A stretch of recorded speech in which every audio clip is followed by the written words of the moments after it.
আসসালামু আলাইকুম। তো আমরা আজকে যে জিনিস নিয়ে আলোচনা করব সেটা হচ্ছে ইন্টারমিডিয়েট অর্থাৎ এইচএসসি আইসিটি বইটি নিয়ে। তো আইসিটির আমরা আজকে আলোচনা করব যে চ্যাপ্টারটি সেটা হচ্ছে তোমাদের চতুর্থ অধ্যায় ওয়েব ডিজাইন এবং পরিচিতি এবং এইচটিএমএল ওয়েব ডিজাইনের পরিচিতি এবং এইচটিএমএল এই অধ্যায়টা নিয়ে আমরা আলোচনা করব।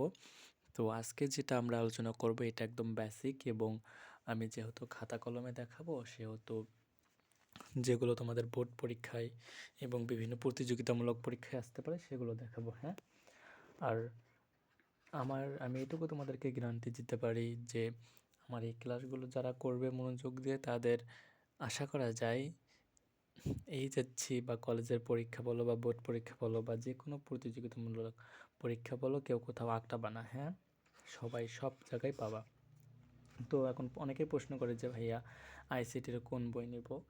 তো আইসিটির যেহেতু অনেকগুলো লেখকের বই, ইন্টারমিডিয়েটে তোমরা যে কোনো একটা বই নিতে পারো, কিন্তু তার পাশাপাশি বোর্ড বইটি রাখবে। হ্যাঁ, কেননা বোর্ড বইটি থেকে তোমার বোর্ড প্রশ্নগুলো যেহেতু যখন করে বোর্ডের থেকেই তো বোর্ড প্রশ্নগুলো করা হয়, তো বোর্ড বই থেকে তারা এমসিকিউগুলো দিতে পারে।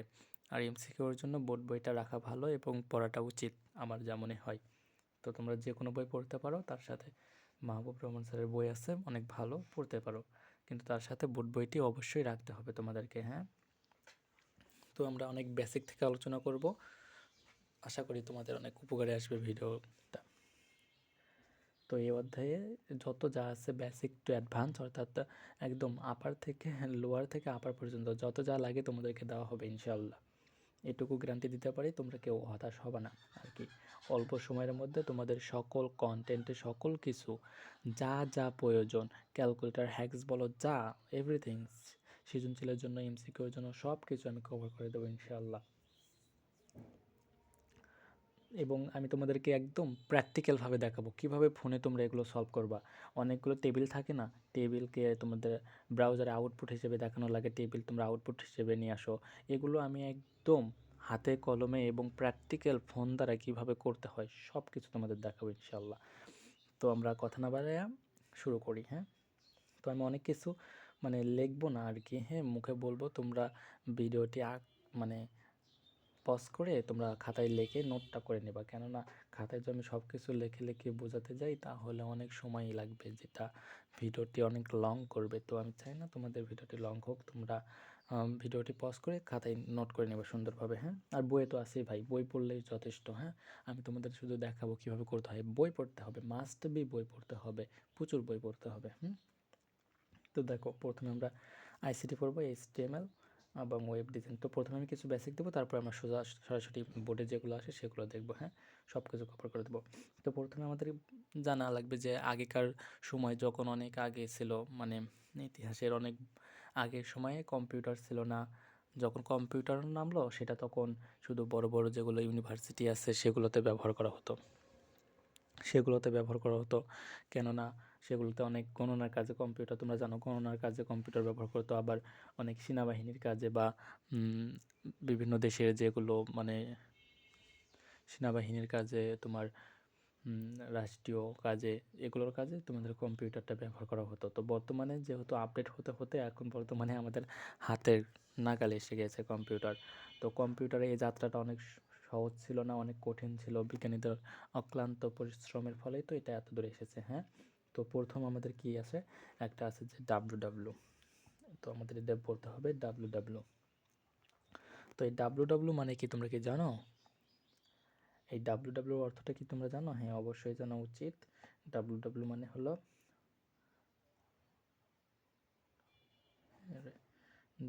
WORLD, world ওয়েড web. ডাব্লুর অর্থ হলো ফুল ফর্ম, আমার লেখা একটু খারাপ। ডাব্লুর ফুল ফর্ম হচ্ছে ওয়ার্ল্ড ওয়েড ওয়েব। তো এই ডাব্লু সর্বপ্রথম আবিষ্কার করেন, কে আবিষ্কার করেন ভাইয়া? আবিষ্কার করেন হলো সুইজারল্যান্ডের বিজ্ঞানী। হ্যাঁ, তো তিনি এই ওয়েবটা এটা আবিষ্কার করেন এবং এটা আবিষ্কার করেন হলো টিম বার্নার্স-লি। তিনি আবিষ্কার করেন এই ওয়েড, টিম বার্নার্স-লি আবিষ্কার করেন। তারপরে আস্তে আস্তে এগুলো উন্নত হয়, এখন আমরা কোনো একটা ওয়েবসাইটে ঢোকার ক্ষেত্রে প্রথমে কী দিই ডাব্লু ডাবল সেলস এগুলো দিয়ে শুরু করি আর কি, ওগুলো আদার এক্সট্রা। তো ব্রাউজার কি এখন থেকে আমাদের মেইন পড়া শুরু হলো, এখন থেকে সবাই মনোযোগ দিবা। এতক্ষণ যেগুলো স্পেশাল পারছি এগুলো সব আজাইরের কথা। হ্যাঁ, তো এখন থেকে আমাদের যে আলোচনাগুলো হবে এই 5 মিনিট আমি শুধু আজাইরা স্পেশাল পারছি, যেগুলো তোমাদের কাজে আসবে না। হ্যাঁ, তো ব্রাউজার, এখন তোমরা মনোযোগ দিবা। ব্রাউজারটা কি? ব্রাউজার হচ্ছে এমন একটা জিনিস যেখানে আমরা ওয়েবসাইটগুলো কী করি, প্রদর্শন করি। হ্যাঁ, এই ব্রাউজারে আমরা ওয়েবসাইটগুলো কী করি, প্রদর্শন করি। ব্রাউজারে আমরা ওয়েবসাইটগুলো প্রদর্শন করি। তারপরে আছে সার্চ ইঞ্জিন, এটা বুঝতে হবে সার্চ ইঞ্জিনটা কী। তো সার্চ ইঞ্জিন হচ্ছে ওয়েবসাইট খুঁজে এনে অনেকগুলো, মানে সার্চ ইঞ্জিন কী করে, ওয়েবসাইটগুলো খুঁজে আনে। সার্চ ইঞ্জিন কী করে, ওয়েবসাইটগুলো খুঁজে আনে। তোমাদের একটা উদাহরণ দেয়, আমরা কোনো কিছু যদি দেখতে চাই কী করি, গুগলে সার্চ দিই, তাই না? ক্রোমে যায় সার্চ দিই, আর ক্রোমে সার্চ দিলে কী করে, সেটা হলো ব্রাউজার থেকে গুগলে নিয়ে যায়, সার্চ ইঞ্জিনে নিয়ে যায়। ক্রোম হলো একটা ওয়েব ব্রাউজার, মানে ক্রোম একটা ব্রাউজার। ক্রোমে যদি আমরা কোনো কিছু সার্চ করি তাহলে সেটা কী করে, গুগলের সাহায্য নেয়, এবং গুগলের সাথে ক্রোমের এভাবে প্রোগ্রাম করা আছে। তো গুগলের সাহায্য নিয়ে ওই জিনিসটা আমরা সার্চ করে নিয়ে আসতে পারি। যেমন আমাদের ধরো কোনো কিছুর মূল্য জানতে হলো বা কোনো দেশের খবর, আমরা ক্রোমে যে সার্চ দেই, ক্রোম আবার গুগলকে অনুসরণ করেন, গুগল আবার ওটা খুঁজে নিয়ে এসে ক্রোমের দ্বারাই সেটা কী করে, আমাদের সামনে ওপেন করে। যেমন ধরো আমরা কোনো একটা ওয়েবসাইটে যাব, তো যাওয়ার ক্ষেত্রে আমরা কী করি, বলে যে ক্রোমে যাও, ক্রোমে যেয়ে সার্চ দাও। তো ক্রোমে যেয়ে যদি আমরা সার্চ দিই তাহলে সেটা কী হয়, ক্রোমে যে ক্রোমে যা সার্চ দেওয়ার পরে ক্রোম গুগলকে বলে, হে গুগল তুমি আমাকে এই জিনিসটা আমাকে এনে বের করে দাও। যেমন ক্রোমে যে আমরা দারাজ সার্চ দিলাম, তো ক্রোম এখন গুগলকে করবে, গুগল তুমি দারাজটা আমাকে খুঁজে বের করে দাও। তো গুগল এখন কী করবে, খোঁজা শুরু করবে কই দারাজ আছে।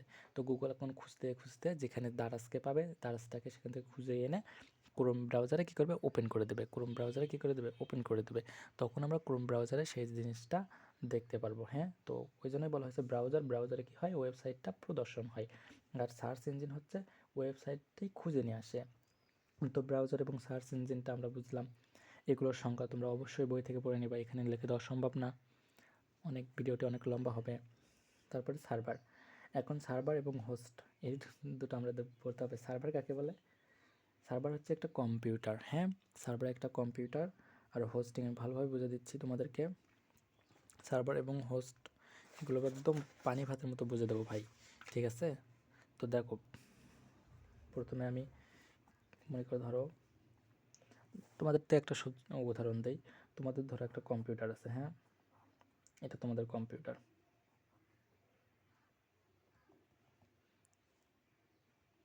এটা ধরো তোমাদের কম্পিউটার আছে।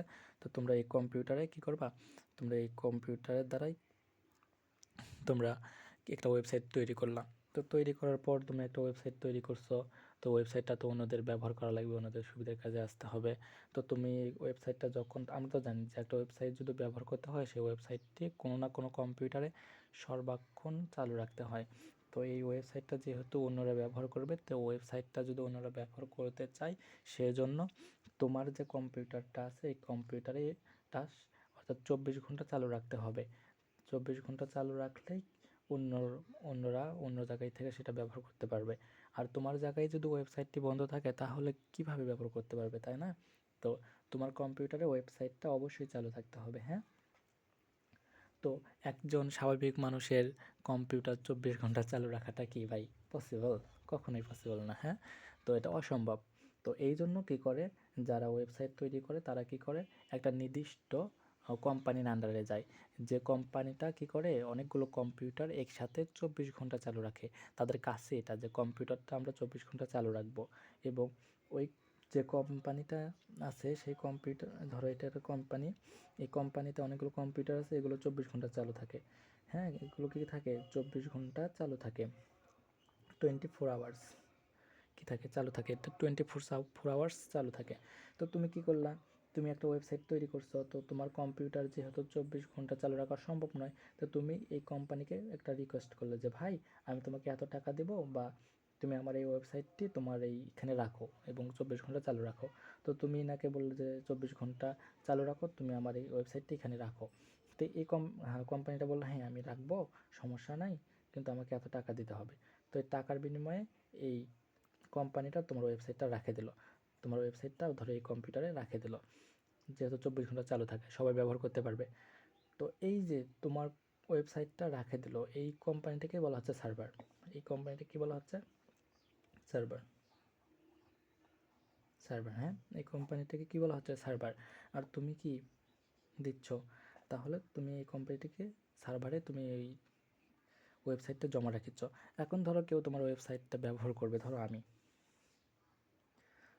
তোমার ওয়েবসাইটটা ব্যবহার করব। তো আমি তোমার ওয়েবসাইটটি ব্যবহার করার জন্য প্রথমে গুগলের সাহায্যে সার্চ দেবো। তো আমি সার্ভারকে প্রথমে রিকোয়েস্ট পাঠাবো। সার্ভারকে কী করবো, যেহেতু তোমার ওয়েবসাইটটি সার্ভারে আছে, তাহলে আমি অবশ্যই সার্ভারে বলতে হবে যে ভাই আমাকে ওয়েবসাইটটি দেন, আমি ওয়েবসাইটটি ব্যবহার করব। যেমন আমার দারাজটাকে সার্ভারে রাখা আছে, তাই আমি বলবো ভাই দারাজকে আমাকে দেন, আমি দারাজটাকে ব্যবহার করে কিছু কেনাকাটা করব।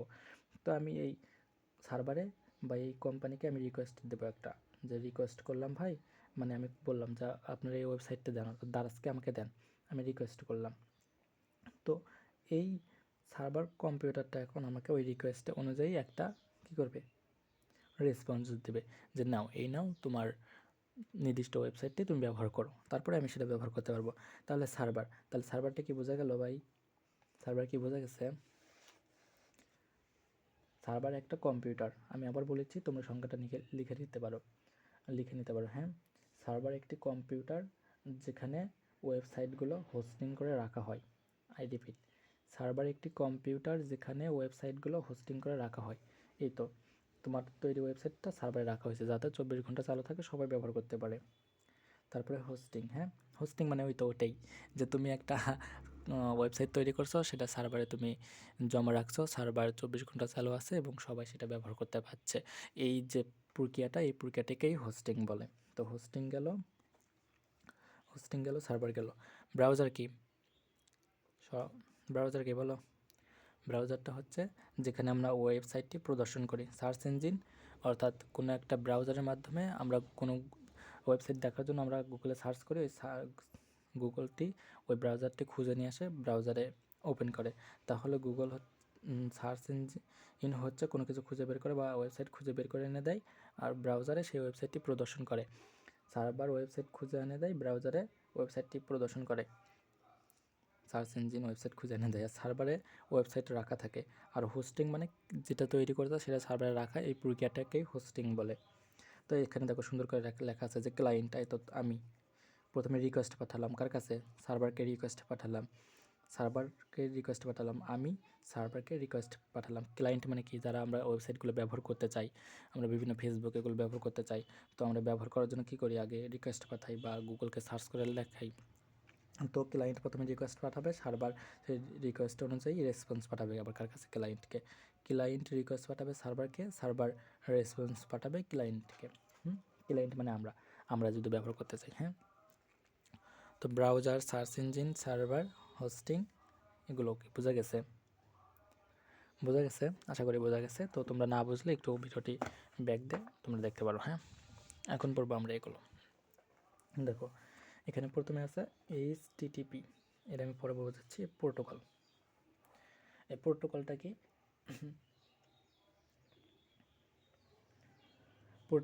ওই তো আমি কিছুক্ষণ আগেই বললাম যে এটা তোমার কম্পিউটার, তুমি একটা ওয়েবসাইট তৈরি করছো, হ্যাঁ, আর এটা হলো সার্ভার, বড় কোম্পানি যেখানে কম্পিউটারগুলো 24 ঘন্টা কি থাকে, চালু থাকে, এটাকেই সার্ভার।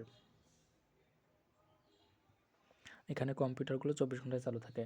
তো তুমি যে ওয়েবসাইট তৈরি করছো সেই ওয়েবসাইটটি এখানে রাখলা, এবং এখান থেকে নিয়ে তুমি আবার ব্যবহার করতে পারবে, আবার যে কেউ ব্যবহার করতে পারবে, সমস্যা নেই, আমিও ব্যবহার করতে পারবো, যে কেউ। তো এই যে তুমি ওয়েবসাইটগুলো এখানে রাখলা, মানে এরা কি এমনিতেই রাখবে না, তোমার থেকে কি নেবে? একটা টাকা নেবে, তারপরে কিছু শর্ত আছে এগুলো নেবে, মানে এই শর্ত তুমি আবার শর্ত দেবে যে আমি ওয়েবসাইটটা দিলাম, আমার ওয়েবসাইটটা নষ্ট হওয়া যাবে না, হারিয়ে যাওয়া যাবে না, ডিলিট হওয়া যাবে না, তুমিও কিছু শর্ত দিলা, সার্ভারও তোমাকে কিছু শর্ত দিল। আসলে এগুলোকেই প্রোটোকল বলে, হ্যাঁ। প্রোটোকলটা কি আমি সংজ্ঞাটা বলেছি, যে নিয়মনীতির ওপর ভিত্তি করে ডাটা স্থানান্তর করা হয়, সেই নিয়মনীতিগুলোকে প্রোটোকল বলে। তুমি বললে যে ভাই আমার ডাটাটা সবাই ব্যবহার করতে পারবে, কিন্তু কেউ এই ডাটা পরিবর্তন করতে পারবে না, অর্থাৎ আমার ওয়েবসাইটটি পরিবর্তন করতে পারবে না, বা ওয়েবসাইটের ভিতরে ঢুকে ওয়েবসাইট চেঞ্জ করতে পারবে না, শুধু ব্যবহার করতে পারবে। তে সার্ভার বললো ওকে ঠিক আছে, আমরা সেটাই করবো। তারপরে তোমার ওয়েবসাইট ওয়েবসাইট দেখার জন্য, মানে সার্চ করার জন্য কি একটা আইপি অ্যাড্রেস লাগবে, তো আইপি অ্যাড্রেসটা এই সার্ভার দিয়ে দিল। তো এই নিয়ম নীতিগুলোকে বলা হচ্ছে প্রোটোকল। আমি আবার বলছি, তোমরা লিখে নিতে পারো। যে নিয়ম নীতির ওপর ভিত্তি করে ডেটা স্থানান্তর করা হয় সেই নিয়ম নীতিগুলোকে প্রোটোকল বলে। তারপর দেখো ডোমেন নেম। তো এখন আমরা আসি ডোমেন নেমটা কি। হ্যাঁ, তো ডোমেন নেমটা আমাদের বুঝতে হবে, এবং আমাদের ক্লাসটি 15 মিনিটের বেশি হয়ে গেল, তো একটু বড় হলে তোমরা দেখে নিও, মন খারাপ করো না। তো ডোমেন নেম হচ্ছে কোনো ওয়েবসাইট ভিজিট করতে হলে ব্রাউজারে অ্যাড্রেস বারে যে ঠিকানা লিখতে হয়। দেখো আমরা একটা ওয়েবসাইট লিখবো, যে টিপি কী ওয়েবসাইট, মনে করো যে কোনো একটা ওয়েবসাইটের নাম বলো, ধরো google.com, আমরা গুগল মানে যে কোনো একটা ওয়েবসাইটের নাম বলো।